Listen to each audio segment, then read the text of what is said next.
Namaste guys, I hope you're doing well. In this video, I will discuss one technique that goes beyond stress reduction and relaxation. You might have heard of the technique in our videos before. It is mindfulness. It's a bit of a buzzword and there's a jungle of definitions out there, but generally mindfulness refers to moment-to-moment awareness. It is the ability to be fully present, aware of what is going on around us, yet not being overly reactive or overwhelmed by it. However, the most important thing about mindfulness is to realize that you can actually step back. Mindfulness means to become aware that I don't have to follow my mind. I don't have to embrace everything that's going on in it as if it's this absolute truth. We have been conditioned to simply follow the mind blindly. The majority of the work that has been done in the early days of marketing, advertising, and PR has been highly influential in this outcome. One of the greatest examples is Nike with their slogan, which says, "Just do it." It tells you that whatever you can think of, you should instantly act upon. And we are in the middle of an era of instant gratification. Whatever I want, I should get it now. But that rarely leads to good outcomes. Instead, we should learn to carefully consider things and practice the pause. To take a time out when you notice that you're losing control and you're heading into a direction that is harmful. To take a walk, do some deep breathing or meditation. And in that way, you can get yourself in a stable and steady mind state and deal with situations with calmness and clarity.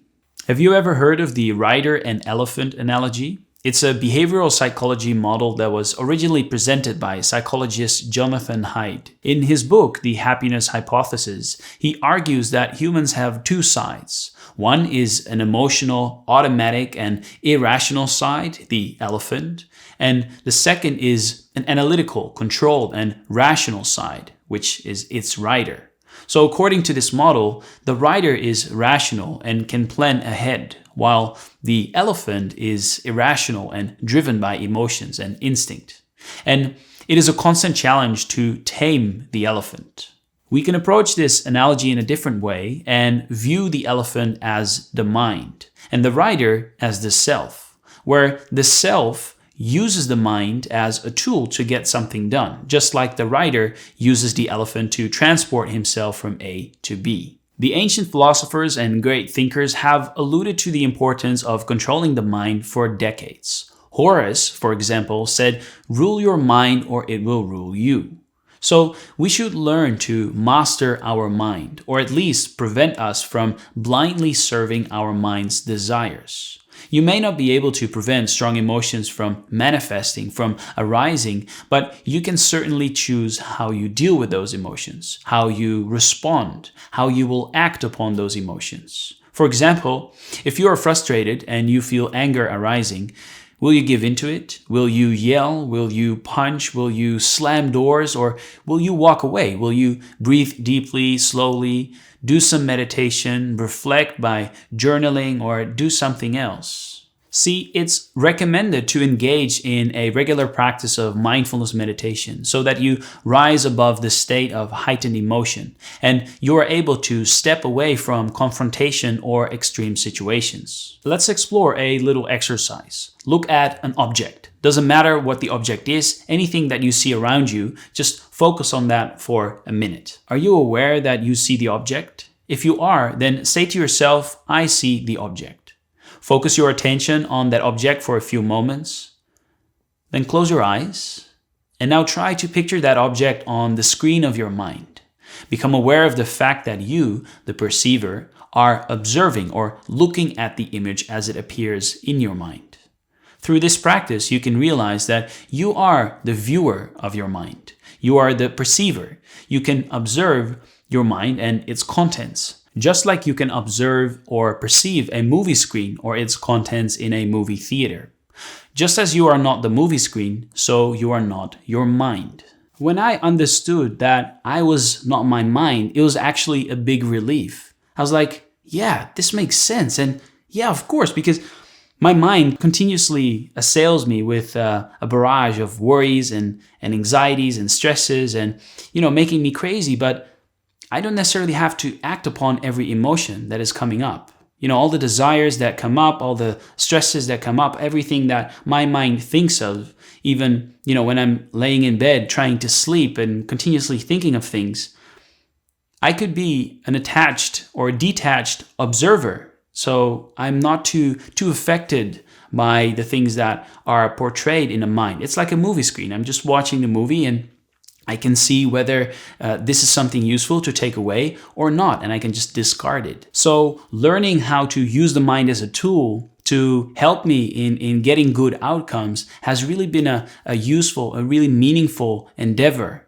And it's a constant thing that we have to practice. And luckily, there's some tools out there that we can use. One tool or technique that we have been doing before is the silent witness technique. So I'd like to guide you through this technique and we can do it together.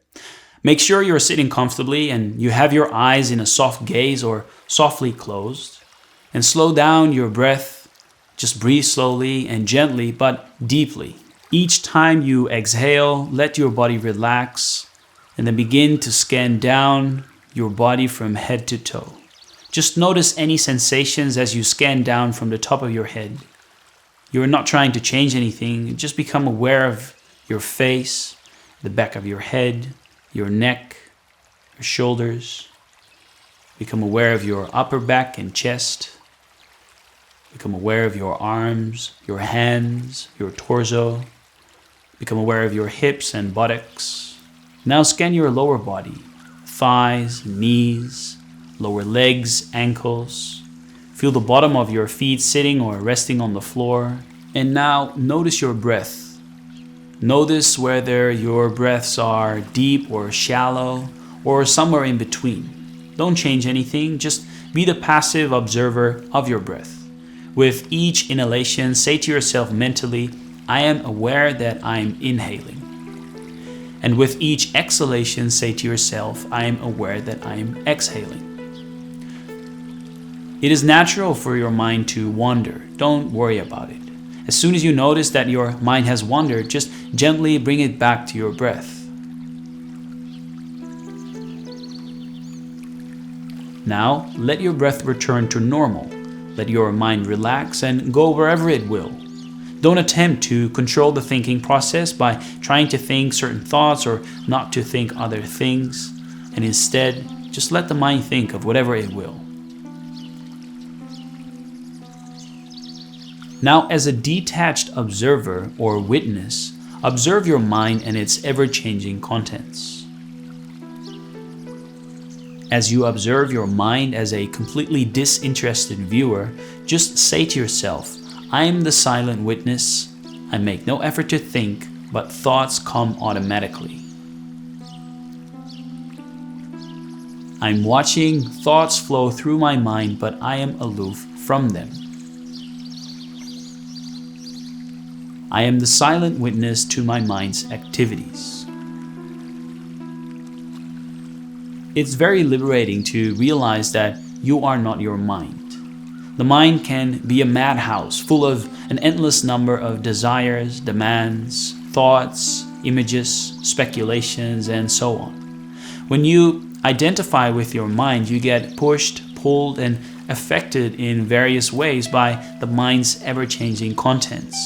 When this happens, you are like a person who is helplessly swept downstream by the strong currents of a swiftly moving river. As long as you identify yourself with your mind or the contents of your mind, you can never be at peace. But if you understand that you, the self, are not your mind or its contents, then you can be an unaffected perceiver and observer of the mind's contents, including its demands, desires, and so on. And in this way, you will not be swept away by the mind's strong currents. Now we have ended the silent witness meditation. You can bring your attention back to your breath and slowly open your eyes. I hope you have found this interesting and useful. And if you practice this meditation more often, you'll notice that it'll help you to deal with things in a different, more peaceful, more effective way that leads to good outcomes, brilliant outcomes, in fact. So thank you very much for watching, and I will see you in the next. Namaste.